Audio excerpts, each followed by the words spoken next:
level.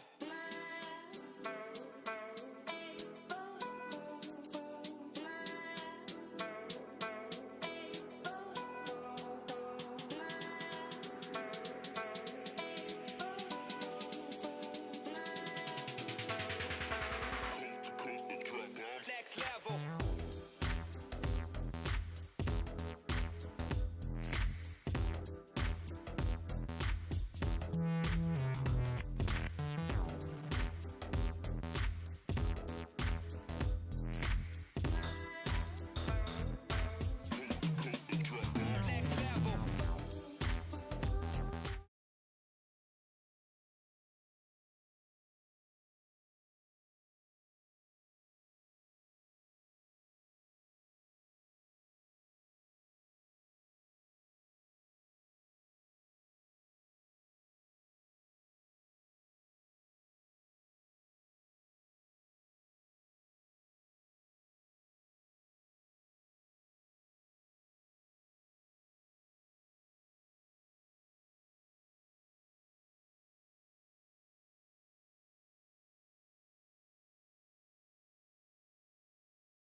Second, and now everything else decided not to work. Okay, there we go. Hopefully all sorted now. Apologies about that, everyone. Can't actually blame anyone else for that one apart from myself.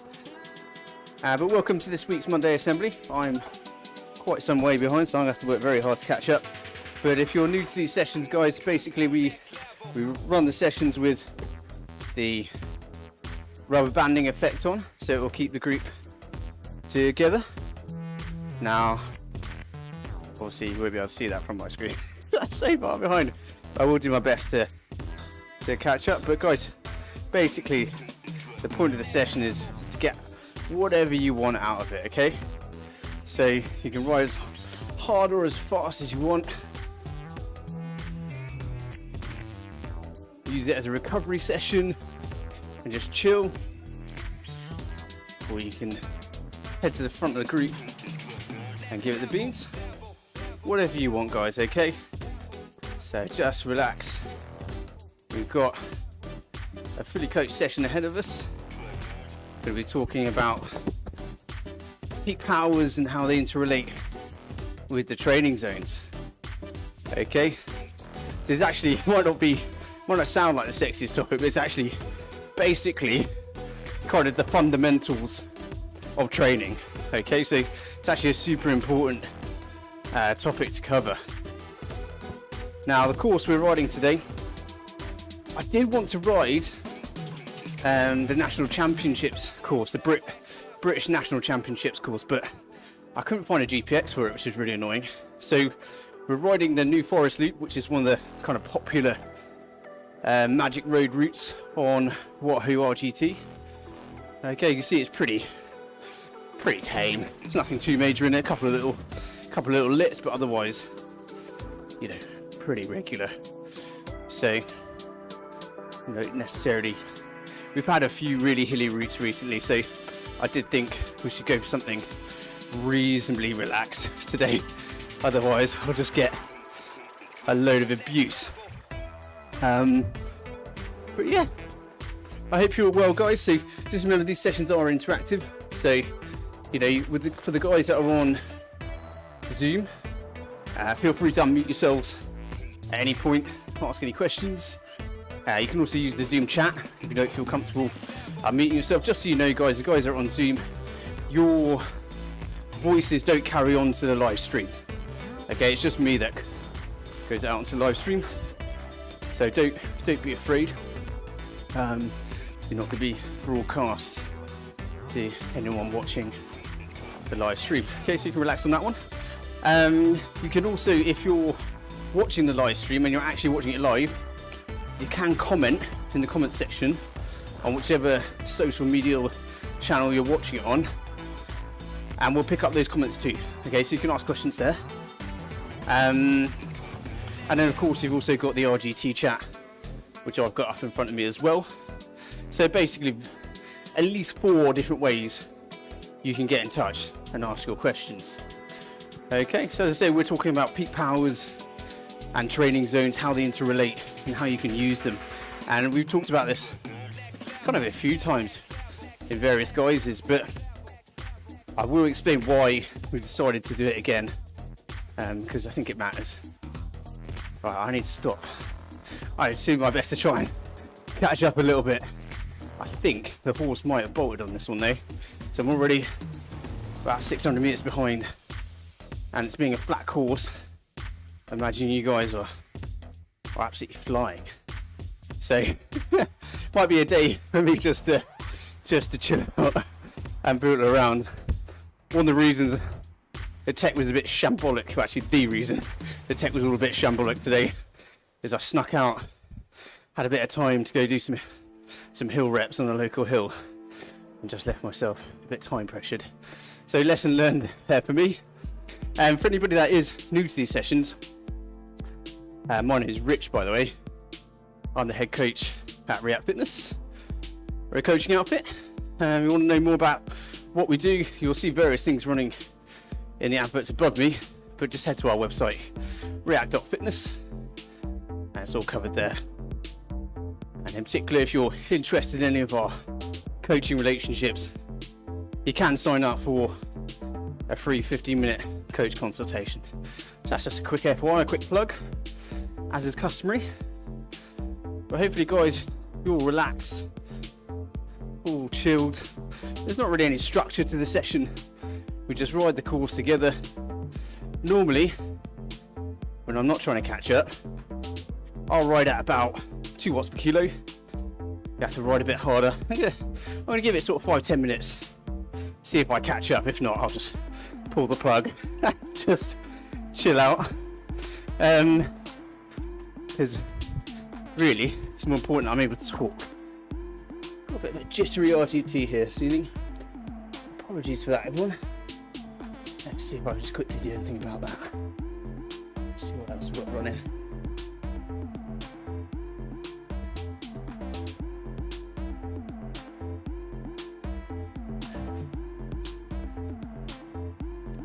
Right then, join up with my mate Hazan. Let's try and catch up.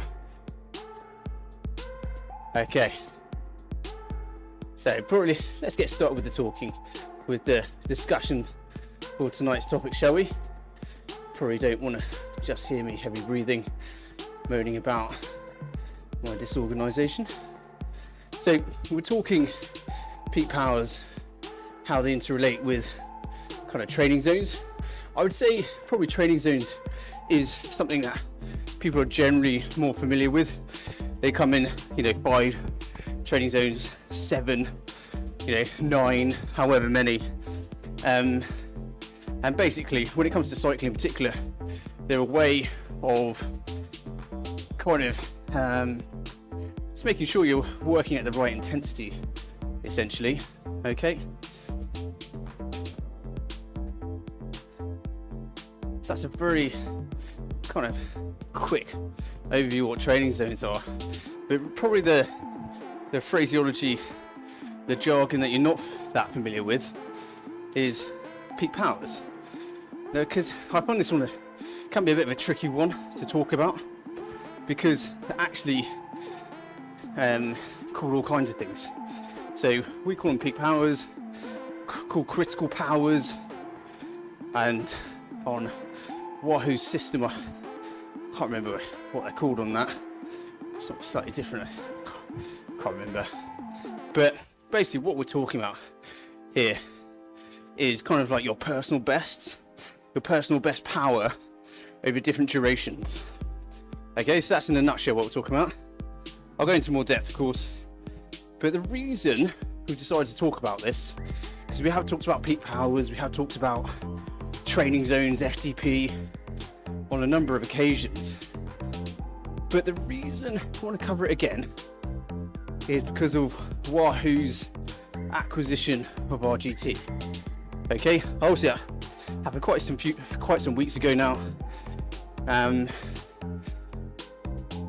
But as a result, kind of different training methodologies, I think, has gained a bit of increased importance, particularly for our customers, for our followers, for athletes, and then for you guys as well, riding on RGT, who have now access to these other kind of Wahoo related platforms. Just thought it'd be really useful to kind of bring things together a little bit, because I know for sure that it can all get very confusing as to kind of what all this stuff means. I'm really hoping you guys have some good questions for me today, because this stuff isn't straightforward. Well, it is, but there's a lot of jargon, and it's often just kind of scything your way through the jargon. That's half the battle.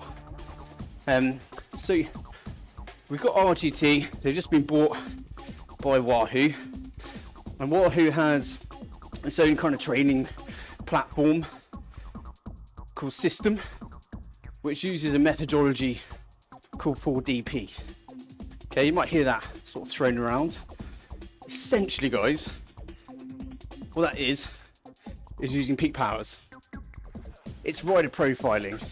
It's tracking your peak powers to kind of categorize you as a rider, categorize how well developed your different energy systems are.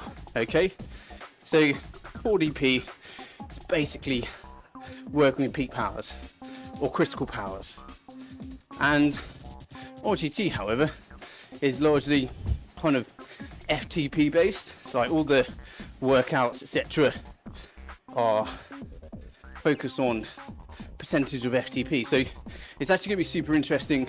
Well, maybe not super interesting, but interesting for likes of me at least. How those different two platforms are integrated, if they're integrated, and kind of what way they go with it. Because kind of FTP based training, training zone based training, because your training zones are set as a percentage of your FTP, they're not mutually exclusive. They do work together if you understand them properly. Okay, so that's kind of what I want to do this evening. Even if you're not interested in Wahoo System, learning about peak powers, their importance, how they integrate with your training zones, it's just really important kind of training knowledge. Even if you're not really serious cyclist. Okay, so I think kind of our goal as cyclists, even if you're the most amateur of amateur cyclists, very little interest, is you want to maximize the productivity of your training time. Okay, even if you're just doing 1, 2, however many hours a week on the bike, you don't want it to be a waste of time. You want it to be improving your fitness, don't you? So this stuff is important to all levels, not just the super geeky cyclists and triathletes like me. All right, so even if you're not don't consider yourself a serious cyclist or triathlete, don't switch off, because this stuff will help you, I promise you. So yeah, we thought it would be helpful to work through this stuff, how it relates. They essentially can work together.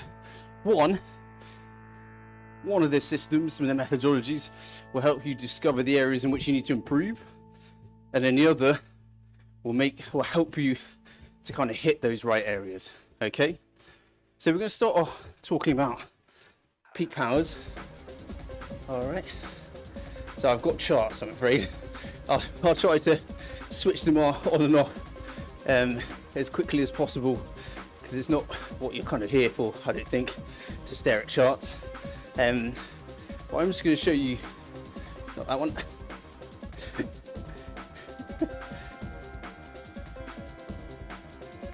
I'm just going to show you. Sorry, it's really hard to do all this. whilst you're cycling at the same time. Right, let's get rid of that. We'll get rid of that. That and that. There you go. Sessions are normally a little bit more seamless, but we'll just work with the situation that we're in. So this, guys, I'm not going to leave this up very long, but this is basically what you're going to be using your peak powers to kind of compare with. So these charts here, they basically indicate you basically use them to compare with your own powers to see where you sit in the hierarchy of cycling. Okay, so what you can see here is actually kind of the methodology that 4DP uses, that Wahoo system uses. Okay, so what you've got is different categorizations according to your FTP, your 5-minute power, 1-minute power, and 5-second power. And basically what that means is, you know, what is your best possible power that you can put out over these different time frames. And these are known, as I say, your peak powers or your critical powers. Okay, and so what you're essentially focusing on are kind of different energy systems, different changes in how you produce energy. Okay, that's why they're split into these different time frames, because each one will tell you a little bit about how your body works. Okay, so we actually with our athletes, we also track 20-second power. 4DP and this methodology don't track that. I'll mention that a little bit later, but there is a particular reason why we track 20 seconds as well, and I'll just let you in on that. So what you're looking to do with kind of peak powers is you're looking to kind of basically figure out, to test yourself, how good you are over these different durations and how much power you can produce over these different time frames, and then track them over time to assess progression and development of your different metabolic systems, your different energy systems, the way you produce energy. And each time frame, the FTP, 5-minute, 1 minute, 5 seconds, each one relates to a particular energy system, as I've explained. And also, as I'll explain later, falls within a different training zone. And so knowing how they fall could then help you improve the different peak powers by training in certain training zones. I hope that makes sense. That's kind of like the key message of the session, is if you know how your peak powers stack up, you can then use your training zones to kind of hit them and train in a certain way that will help to improve each of those peak powers, and ultimately become a more balanced rider if you're kind of improving all of them at the same time. So I hope that makes sense. So what we're looking at here, I'm just going to turn the chart off now, because it's not always the most interesting thing to stare at, nor am I suppose, but there you go. So we've got those kind of 4 peak powers. Let's start with the first one, which we're all familiar with. I imagine, your FTP. Okay, so there's various different ways of testing for it. You've got ramp tests, 20-minute tests, full spectrum performance testing like we use. But yeah, various different methods of testing it. But ultimately, what you're looking for is a power number that represents the maximum power you can hold for a full hour. Okay, and then the different testing methodologies, in my opinion, some are more accurate than others. I'm not going to go into that right now. If you're really interested, there's an article on our website called "Do You Really Know Your FTP?" and it explains kind of what FTP is and kind of how you test for it, along with some other useful knowledge. So head to our website, the training resources section on pretty much any page on our website is always there. There's a training article there about FTP. But basically, your 20-minute power, what you tend to do, you tend to test for that 20-minute power. You multiply it by 0.95, which then extrapolates it out as a prediction of what you can hold for that hour. Okay, so your FTP, remember, is meant to be the power that you can hold for a full hour. All right, so just remember that. And your FTP, if you're not aware, is a number that we try and put on what's called your aerobic threshold. Okay, so what that stands for, all that means is the point at which you go from kind of working with enough oxygen to help kind of, you know, keep you going, to working more and more in the absence of oxygen. Okay, this is a tipping point. All right, and that's what that FTP, that peak power, that 20-minute or 1 hour power, depending on how you're tracking it, that's what that peak power is there for. That shift in your metabolic systems from aerobic to more and more anaerobic. Okay, that's what your FTP is about. And then the next peak power is that 5-minute one. Okay, and similar to the FTP, your 5-minute power is used to kind of measure or to be illustrative of your VO2 max power. Okay, again, that's another kind of tipping point in how hard you work. As you work more harder and harder in terms of intensity, your body changes in the way it fuels that. And so your 5-minute power we use to kind of indicate how well developed your VO2 max is. Now, if you're not familiar with what VO2 max is, it's essentially kind of the max volume of oxygen that you can use during exercise. Okay, so once you go beyond that point, you're working predominantly anaerobically. Okay, it's a very important kind of metric for time trialists. You'll see them see videos of people in labs with masks on, etc., testing for that VO2 max, seeing how well developed it is.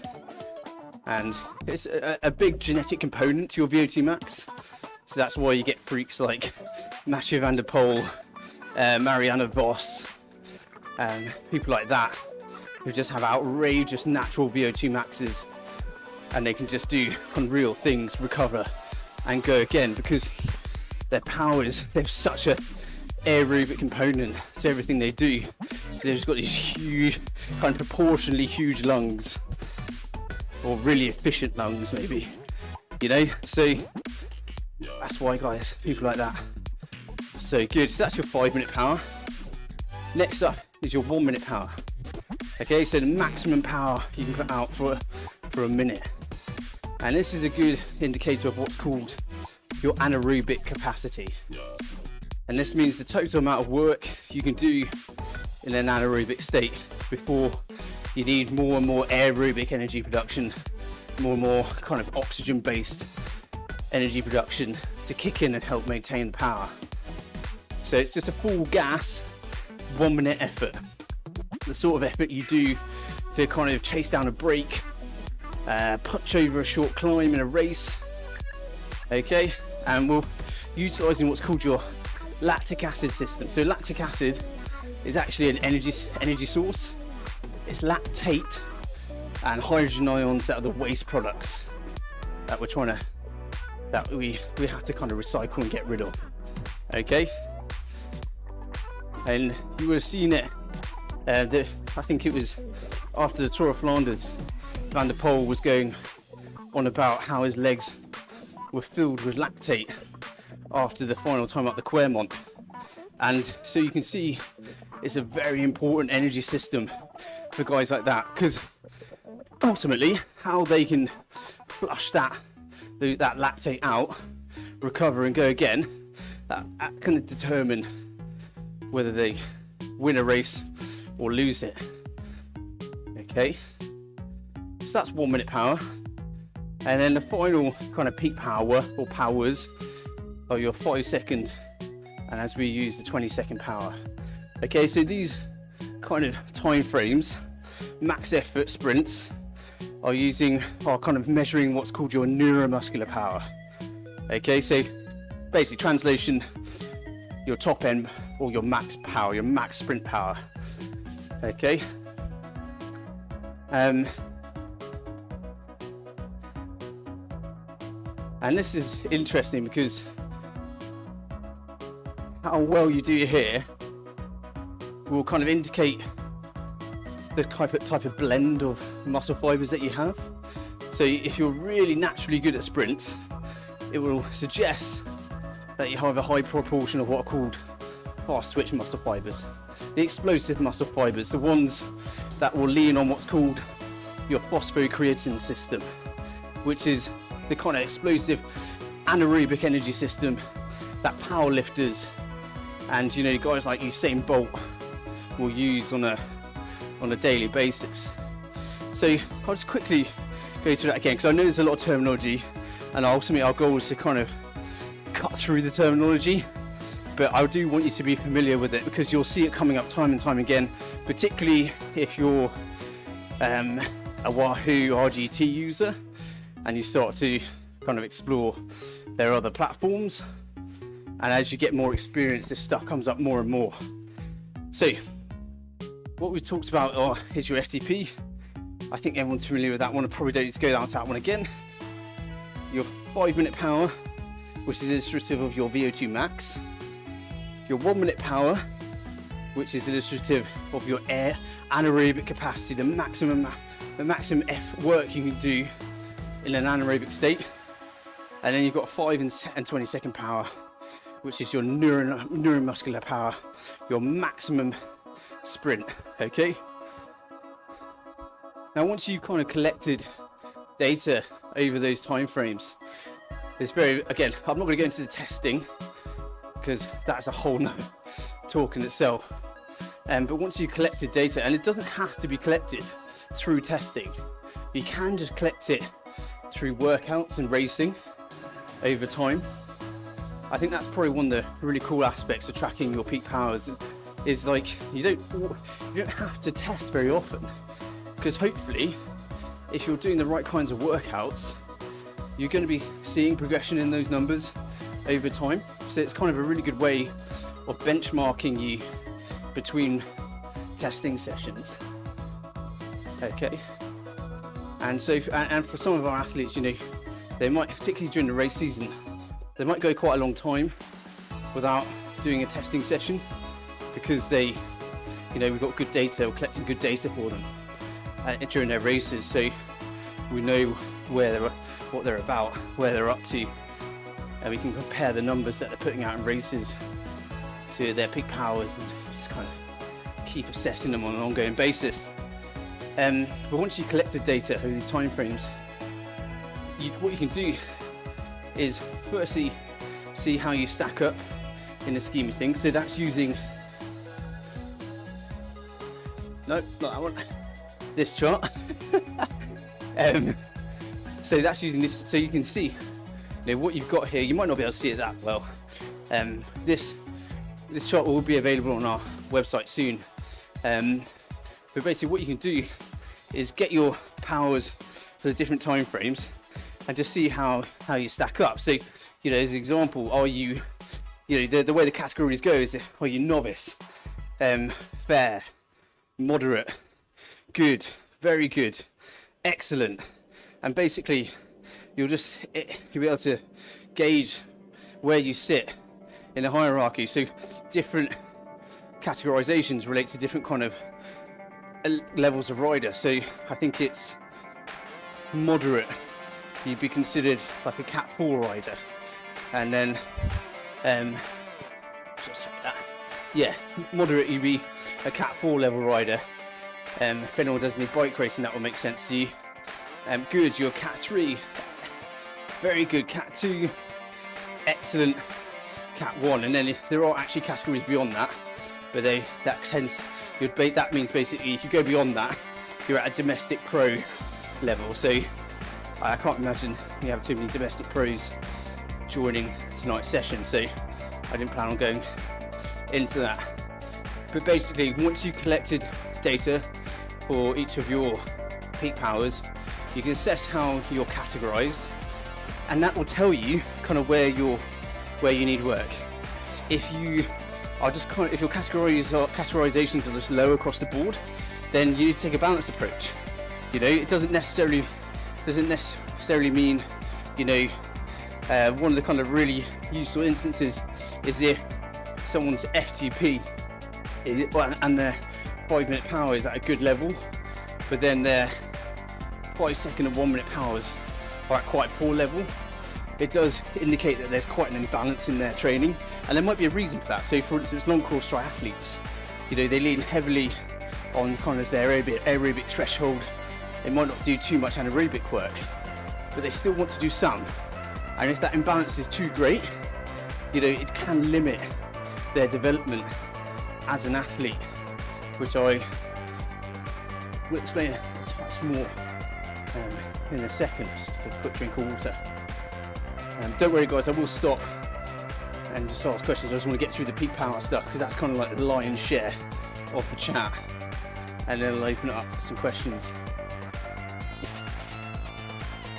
But hopefully a lot of that is making sense, or at least sounding familiar, or at least able to follow me. I hope. We'll see when we get the questions. But as I say, once you've collected data for your FTP, 5-minute, 1-minute, 5 and 20-second powers, you can see how they stack up in the scheme of things, and also kind of how they sit proportionally to one another. Is one in a much higher category than the other, and you need to do work on that energy system which isn't sitting so well. But as I say, one of the common examples is with triathletes. They have a big FTP and 5-minute power because the two tend to be linked. Your FTP and your VO2 max tend to progress at a similar rate, but then their 1-minute and 5-second power is average, if not usually a pretty novice level.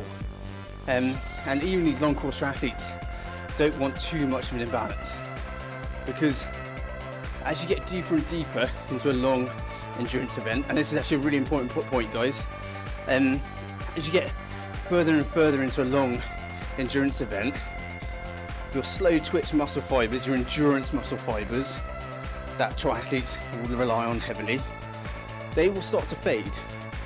And as your slow twitch muscle fibers fade, your fast twitch muscle fibers will have to become more and more active to pick up the slack. However, if they have zero conditioning, they're not going to be able to help for very long.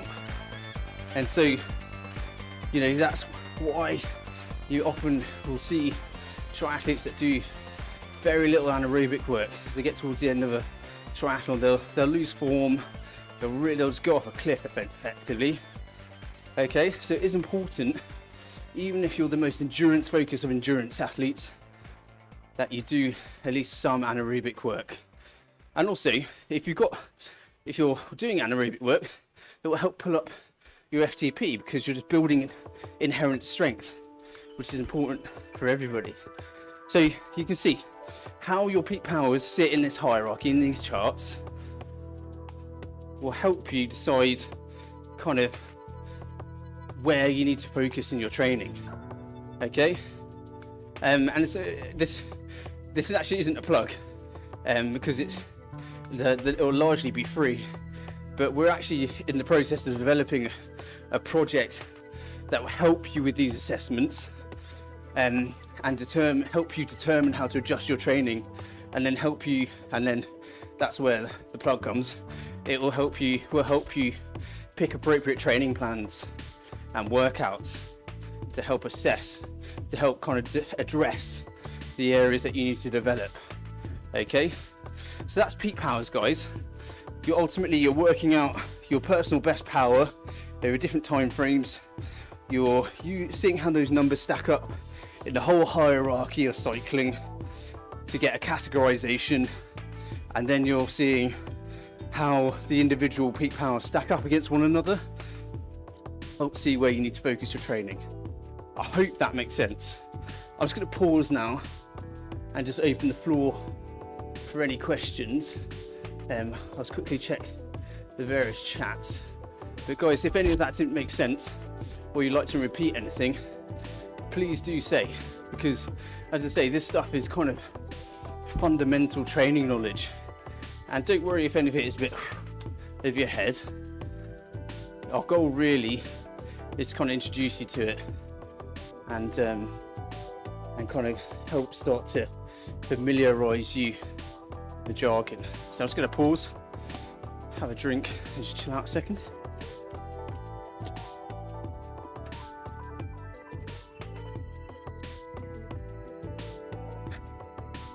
Got any questions? Those guys on Zoom, remember you can just unmute yourself, or you can use the Zoom chat, or you can use the RGT chat, or if those guys following the live feed, just use the comment section and we'll pick those up. Okay, just give you a couple of minutes to type away or formulate any questions, otherwise we'll move on. Where have we gotten to? Well, I'm way behind. Wow, I'm good 2.5 Ks behind you guys now. Shows, particularly on a flat course like this, just shows you how effective it can be to ride as a group. Oh man, that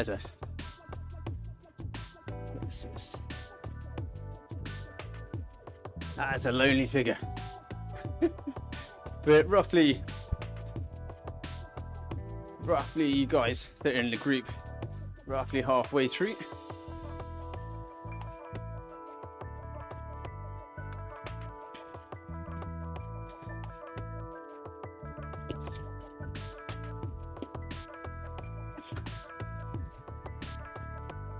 Yeah, just a quick reminder guys, if you're on Zoom, don't be afraid to ask questions. Your voice won't be going over the live stream. It'll just be within the Zoom meeting. I am mindful of the fact that typing is not always easy when you're riding, so do feel free to ask. Just give it another minute and then I'll move on.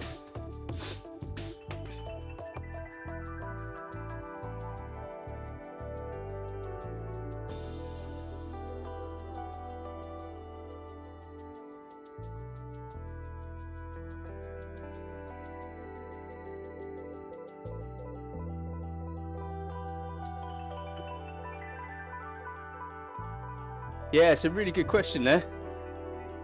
Babayomi, hopefully I pronounced your name correctly. Apologies if I didn't. Yeah, so the question was, how does a rider determine the kind of cyclist they are, endurance, sprinter, climber? And basically, simply by doing these figuring out their peak powers, and then seeing how they sit in relation to one another will tell you what your phenotype is. And that's basically means time trialist, sprinter, all-rounder. Can't remember what the other phenotypes are. I think those are the three key ones. But that just comes down to the balance of your peak powers. Now, interesting one there about climber. Now, that kind of raises one of the limitations of this kind of profiling methodology. You've got the 4 peak powers, but that is a very kind of, well, 4-dimensional analysis of your capabilities. Really, in terms of kind of complete the picture, you want to be looking at various other things. Your climbing abilities is one of them, okay, and a really key one. So when we do kind of rider profiling, we look at the kind of the peak powers as like a really good kind of benchmarking system. But when we're profiling athletes, we will put them through other sessions. Okay, so we'll look at their climbing abilities over different types of climbs. We'll look at things like their speed endurance, their ability to repeat high-powered efforts. We'll look at kind of we'll kind of go into kind of minutiae as well. You know, the VO2 max, your VO2 max power range is actually a really wide range. You're looking at efforts between 3 to 8 minutes, and I'll cover this a little bit more as we go through the training zones. But that's a really wide range. It's a long time difference. And so what we do sessions as well, which will assess how riders kind of which end of that they fare better at. So whether it's 3 minutes or towards the 8 minutes, in terms of their consistency of delivering power and just basically how high that power is. And that will just tell us kind of like how much of an aerobic component they really like, and whether you know, the kind of description you often get is whether someone's a diesel engine or a petrol engine. You know, and that's an example of a type of session that will kind of help assess whether somebody is a diesel engine or a petrol engine. Yeah, so that's a really good question. You know, you've got these peak powers, you've got these phenotypes, but ultimately it can be quite a narrow picture of an athlete. And so it's always really good to kind of test other things, in particular how good you are over at different climbs. And that can be super simple. Just pick 3 or 4 different climbs, set personal bests over them, and see what your power is like over them, how that matches up with the peak power categorizations. And yeah, then you just track. Then every now and then you do some hill rep sessions over the different climbs, and you can see how you progress over each of those different climbs. Okay, so great question, thanks very much. That really kind of, I think, helped to expand the topic there. So if there's any other quick questions, I'll just hold on a second. But then I'll go talk on about training zones, because the peak powers, they assess you. They're a good way of assessing you, but the training zones are a really good kind of resource to use to actually kind of address the things that come out of your peak power assessments. Okay, cool. Right, I just have to close the chat down a little bit so I can see my notes. So we're just going to talk about the training zones now. Okay, and this is perhaps terminology that most people are more familiar with. We tend to use the Coggan system, which is 7 training zones or power zones. Okay, let me just get another chart up, because actually this chart is useful to look at when I'm talking. So it's this one. Just close that down. So there, guys, this is a training zones chart. This again is available on our website. I think it's in the training article section.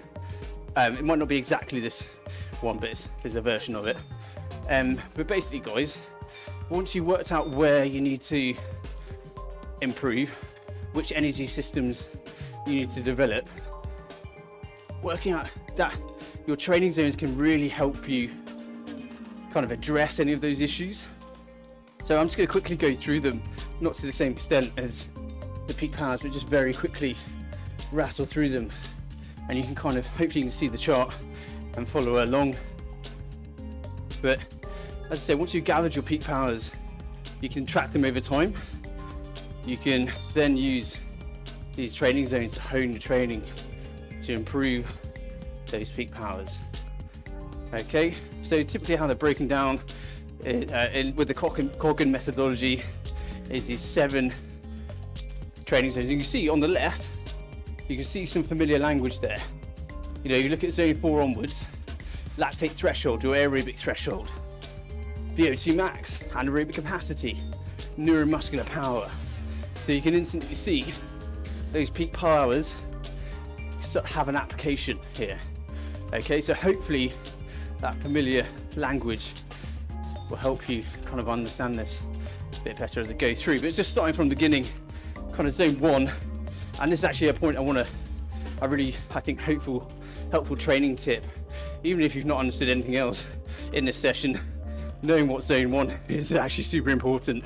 So it's really low intensity. You're talking an RPE, rate perceived exertion, a subjective kind of assessment of your effort should be 1 or 2 out of 10. 10 being a full-on sprint. And then you'll see kind of in the penultimate column on the right, it's less than 55% of FTP. So if you're riding now on this New Forest loop and you're wanting it as a active recovery session, your power right now should be less than 55% of FTP. Otherwise, if it's just above, you're going to be not working hard enough to get a training stimulus, but then working too hard to recover optimally.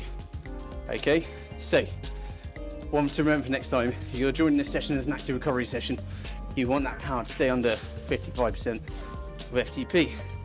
Then we get to zone 2. This is where the majority of your training will be spent. So 3 or 4 out of 10 effort. You're talking sort of 56 to 75% of FTP. It's where you spend most of your time on your long endurance rides. It's cruising effort, where you're utilizing a great percentage of fat for energy and sparing your precious glycogen stores that quickly get depleted as you increase the intensity. Basically, glycogen, storage form of glucose, it's very quick to metabolize. Fat, we have basically unlimited stores even for the leanest person, but it's much slower to metabolize. So the lower intensity, you'll use more fat. Higher intensity, you'll use more glycogen or glucose. They're the same thing, glycogen and glucose. Glycogen is just a storage form. Okay, and that gets depleted much more quickly if you're at higher intensity. Okay, so that's zone 2. That's your cruising level. That's your long weekend mileage type of effort. Zone 3, not area, it's a little bit of a no man's land, but actually is utilised a lot in racing. Okay, if you look at kind of power numbers after a race, tempo is kind of like a strong 5 or 6 out of 10 effort, where you actually tend to spend a lot of your time when you're racing. It's still using a large degree of fat for energy, but you are starting to use more and more glycogen. Okay, as we creep towards that aerobic threshold, which takes us to zone 4. Now this is where your peak powers start to creep in. Okay, so zone 4 is where you'll find your FTP, that aerobic threshold. Okay, where your 20-minute extrapolated out, or your 1 minute pure power. Okay, here you're using a lot more glycogen for energy and much less fat. Okay, when you go beyond this training zone, this 91 to 105% of FTP, you're going to start to work more and more anaerobically. Okay, more and more in the absence of oxygen. All right, so that's a 7 to an 8 out of 10 effort. And one thing you also see in this chart is the description. If you don't have a power meter on your bike, that description will help you kind of gauge your effort. So you'll see for a threshold, it's a hard effort, you're unable to talk, and it's kind of that when you're on the edge that I think we're probably all familiar with. Okay, so that's zone 4. Zone 5 is where that 5-minute power comes in, that VO2 max power. Okay, as I said earlier, this power range, 106 to 120% of FTP, actually encompasses kind of efforts that you can hold for 3 minutes up to about 8 minutes. So it's very broad. Okay, but this is where that 5-minute power sits. The maximum volume of oxygen you can use during exercise.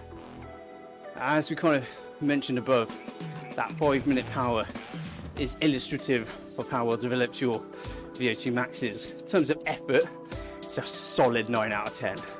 Horrible place to sit. Absolutely hate it. But it's a really important metric. and a really important training zone. So if you want to improve that 5-minute power, you're pretty much doing full gas efforts over 3 to 8 minutes in order to improve that 5-minute power. And you wanted to kind of hit a range of different time frames within that. Okay, so that's zone 5. Zone 6, we'll come into the purely anaerobic stuff. 10 out of 10 effort, pretty much, or known as like a long sprint. So this is kind of 30 seconds to that 3-minute area. Okay, and if we correlate to the peak powers, we use that 1-minute power that sits within this zone 6, and we use that to gauge total work that you can do in an anaerobic state. Okay, when you're in this zone 6 doing these long sprints, you're using that lactic acid system, remember, and you're working pretty much entirely anaerobically. Okay, using that, just smashing straight through those glycogen stores, using very little fat for energy.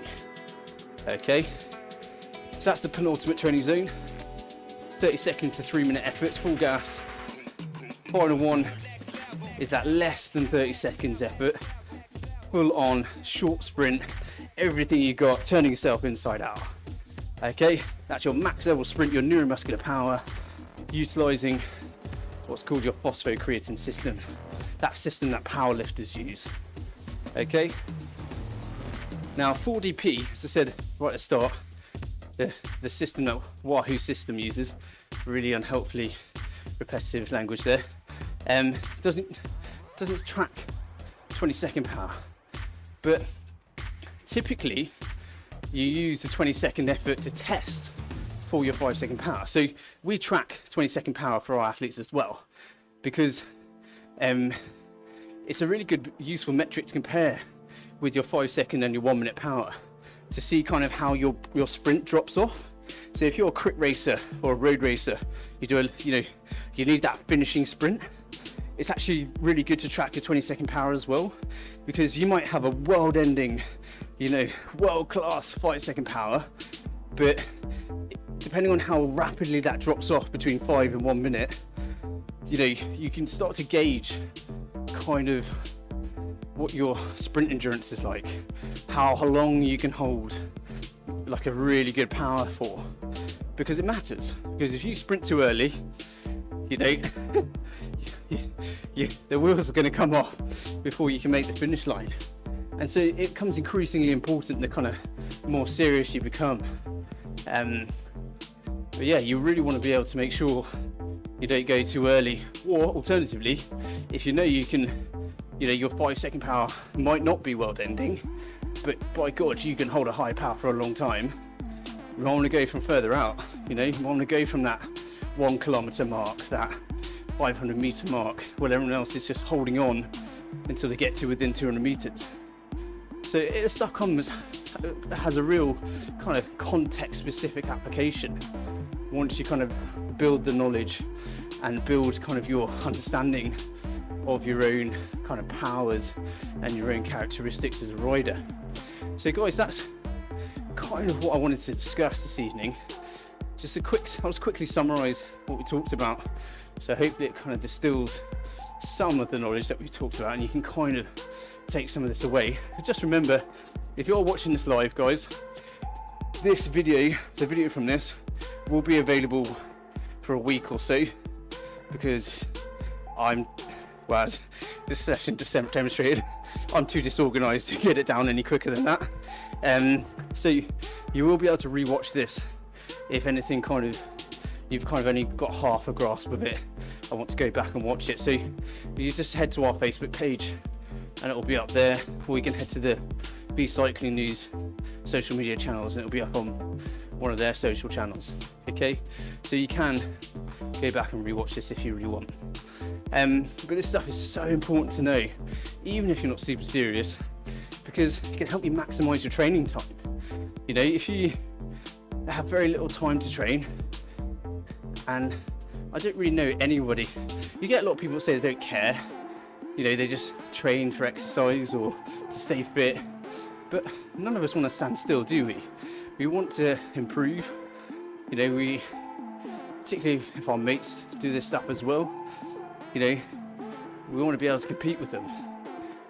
And that actually is kind of the main premise behind our the project that I mentioned earlier that we're working on to help people understand this stuff, assess it and make decisions. One of the things we want people to be able to do is see how they stack up against their mates. And because that can, we're all very good at competing when it comes to race day and getting motivated for that, but I think it'd just be highly motivating to know that your mate has a 1 minute power that's 20 watts higher than yours. Firstly, if you're not interested in racing, that's something to train for. You want to kick your mate's ass. So even if you're not super serious, this stuff can really matter, can help you maximize what little time you do have to train. And if you're concerned about how to track this stuff, there's various platforms you can use. Training Peaks is the obvious one. We've mentioned Golden Cheetah a lot, which is a free but less user-friendly platform. Strava has a version. I've never really used the Strava one, so I'm not too familiar with it. And then of course you've got Wahoo system and the 4DP methodology. But just remember, these peak powers, it's kind of one side of the picture. There's various other things you want to look at as well. But I'll just quickly run through what we talked about. So we talked about the peak powers. Okay, 5 second. We'll start from the other end. FTP, which is your 1 hour power, but we usually test over 20 minutes and then extrapolate it out. You've got your 5 minute power, representative of your VO2 max. Okay, the maximum volume of oxygen you can use. Your 1 minute power, illustrative of your anaerobic capacity, the amount of work you can do whilst in the anaerobic state. Then you've got your 5 or your 20-second power, max effort sprint. Okay, everything you've got. So you can use those powers, track them over time, see how you fare in this chart, see how you're going, how you stack up. You can also see how your different peak powers sit proportional to one another. Are you more of a time trialist with a high FTP and 5 minute power? Are you more of a crit racer that's perhaps got more of an all-round, well-balanced profile? You know, or are you a proper sprinter? You know, your 5 second, 1 minute power is really good. Or perhaps another way of putting that one, or your 5 second and 1 minute power is quite good, but you just don't have a very good endurance base, and so your FTP is a lot lower than it should be. You know, any of those kind of imbalances or balances will tell you something about who you are as a rider. Okay, so that's the peak powers. You can use that to assess who you are as a rider, and then you can use the training zones, this old doodah, to kind of use it to help you focus your training. You know, those peak powers all sit within different training zones, which roughly correlate to different changes in your energy production.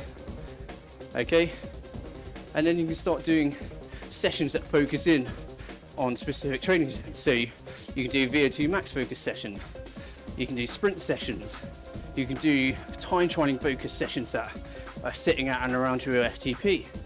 You know, you can very quickly put together a half decent training plan just through gauging your peak powers and then working out your training zones and using that. As I say, guys, we're working on a project that will really help you with this. So I'm not quite sure when it's going to be ready. Still quite a lot to do. It will start out being pretty basic, but eventually, hopefully, be extremely useful. So just keep an eye out on our social media for that. And I'm hoping next few weeks, but it may well take longer because there's a lot of inputs to it. So yeah, if you don't follow us already, follow us on social media at riak.fitness, or you can keep checking our website riak.fitness, because I think hopefully particularly the guys that use Wahoo RGT regularly, it'll be a really useful resource. So yeah, guys, that's pretty much everything I wanted to talk about. I hope there were some good takeaways. I hope you're able to follow all that. If you weren't, please hit me with your questions now. I'll stick around to answer them. But otherwise, guys, really well done on the course. I've still got about 11 Ks to go, but looks like the rest of you that are well ahead, you've got probably less than half of that to go. But yeah, I'll just pause now in case anybody's got any questions.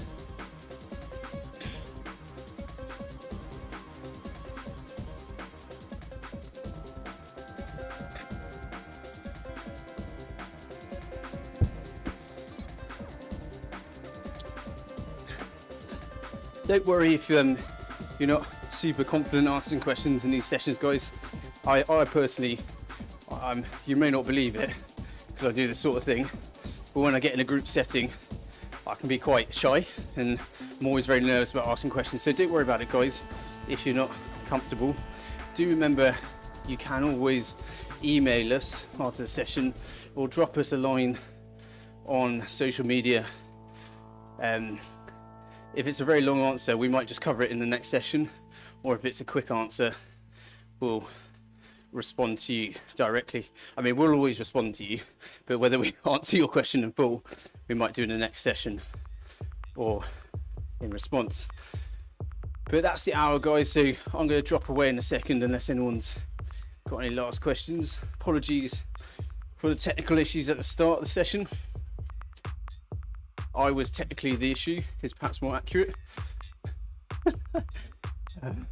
But hopefully it wasn't too shambolic.